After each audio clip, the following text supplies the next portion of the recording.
Hi, I'm Marci Kobayashi, and I'm back again with another excerpt from Finding Yoyu. And this time I have another story about Otosan and how he got adjusted to his life in the big city. And this happened about a month and a half after he moved in with us. So I'm going to jump right in. Akira's brother called to see if Otosan had made it home yet. I assumed he meant that Otosan was on his way up the elevator by himself. I had been expecting them any minute. It was Tuesday afternoon, and Akira's brother and wife had taken Otosan for an extended weekend. Before bringing Otosan back, they had stopped by the hospital to visit Okasan.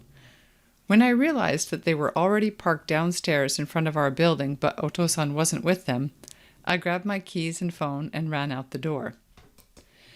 Evidently, Otosan had gone to use the restroom while at the hospital.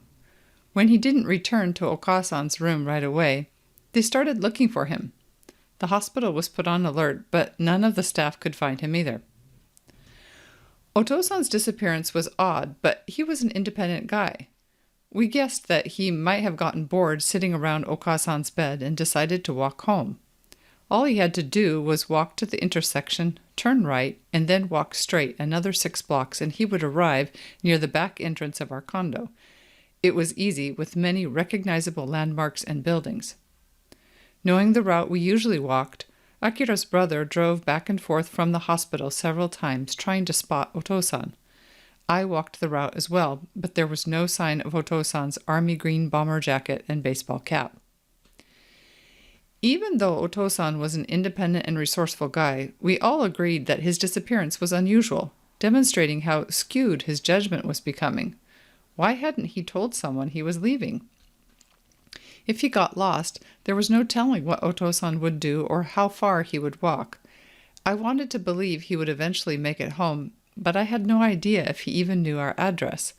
I felt a twinge of guilt and made a mental note to give Otosan a copy of our address for his wallet. Would Otosan know how to ask for help? How would he explain to people where he lived? I remembered how much trouble Otosan had had in Hiroshima when he got lost, and he had lived in Hiroshima for decades. I cringed when I imagined what he would try and say to people here. As I came up to the intersection near the hospital and still hadn't seen Otosan, I knew he must have taken a wrong turn somewhere. I took a deep breath, put my shoulders back, and headed into the koban on the corner. Koban, the tiny police stations manned by 1 or 2 officers, are all over Japan. They are called police boxes in English, and for good reason. The koban is usually a tiny office-like room that opens to the street. Sometimes there's a back room, but not always. In smaller communities, there might be only 1 officer in charge.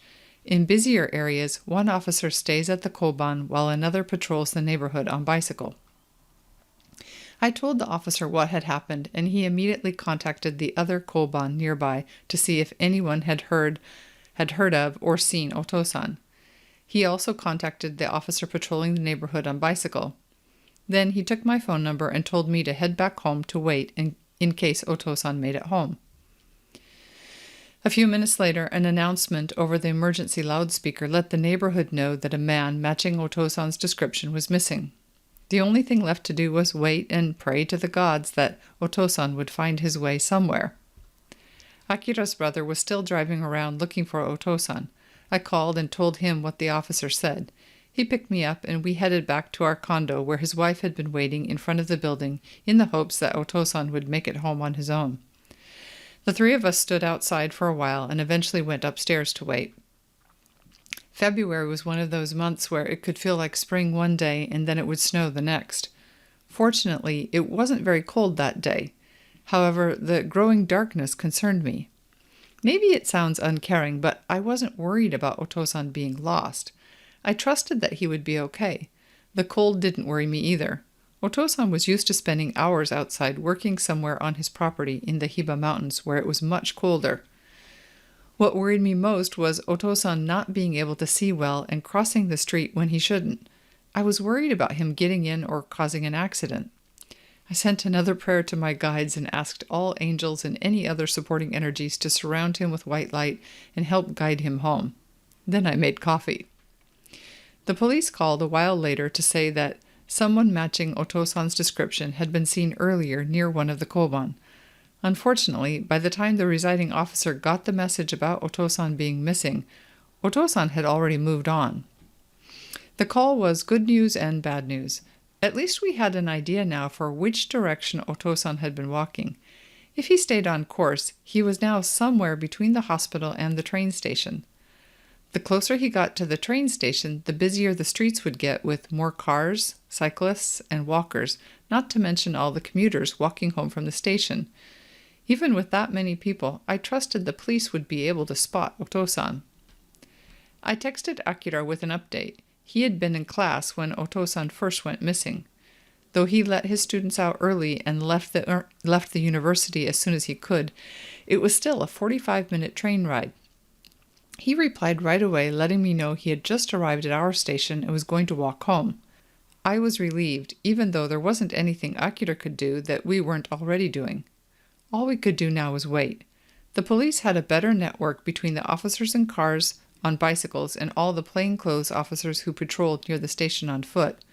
Surely it was only a matter of time before they found Otosan. Minutes later, Akira surprised us with a photo of Otosan sitting at a table holding a soft drink. Akira had spotted his father almost immediately after leaving the station. Evidently, Otosan was exhausted, so Akira steered him into a takoyaki shop for a snack. Ah, sweet relief. I thanked the gods and my guides.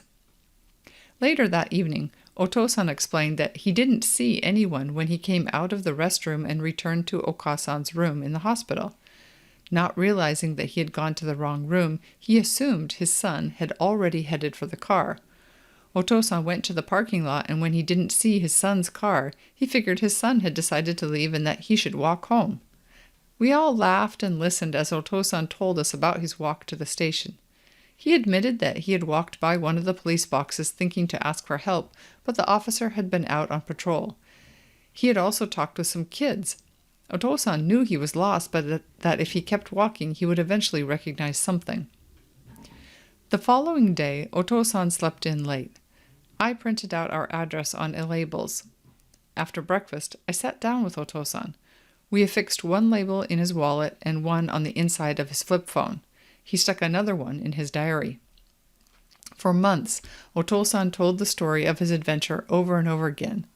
With each retelling, the story became more fantastic. It never occurred to Otosan that he was wrong to assume his son would ever leave the hospital without him. In fact, how Otosan came to be walking home alone was somehow missing from his story.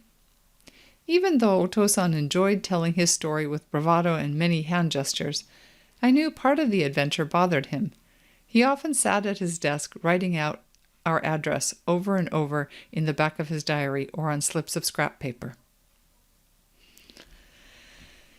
Okay, that's all for today, and I'll be back again next week with another part of Otosan's story and how we finally arrive at his diagnosis, which you already know what it is, but at this point we were still not sure. So anyway, thanks for tuning in, and I'll be back again next week with another excerpt.